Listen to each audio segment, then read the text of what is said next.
Hey, this is John Young. We are working on installing a Sterling Encore shower system here. This is a Kohler company that produces this, and I was kind of dry fitting it in the area. This is going to be an alcove installation, and you can see the studs are up there with a few things. We had to change a few things because I want to try to get a little bit more storage on the side for some sliding, like spice racks. Sliding spice racks is the idea that we're going to use on the two sides. But what I wanted to kind of talk about just a little bit is the importance of having the floor absolutely level.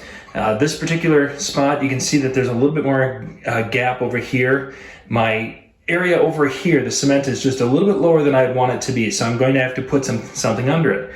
I've got my roofing felt, I've got that, and I've got a couple of shingles. Now, this is something a plumber friend of mine showed me a long time ago, that these items can be used for leveling. So we're going to put the felt under it. Again, this is just dry, just a dry install or just to set it together.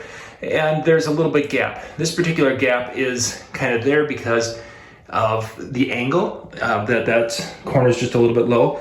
And it's also because this is plumb and that is not. So some of that will go away once we lift that back corner up right back there, which I'm going to put the tar paper, roofing felt under there.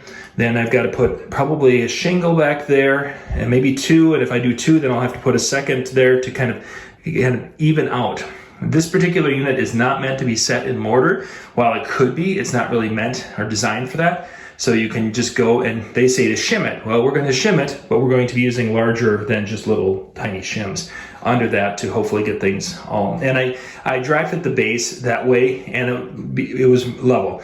But I just wanted to go in and kind of dry fit the walls to see how it was going to look here, and then get an idea of where we wanted shower heads and different things to be. So this project is in the midst, and we'll be doing more videos on the whole thing. But this is the Encore shower bay here that we're working with from Sterling, which is a Kohler company.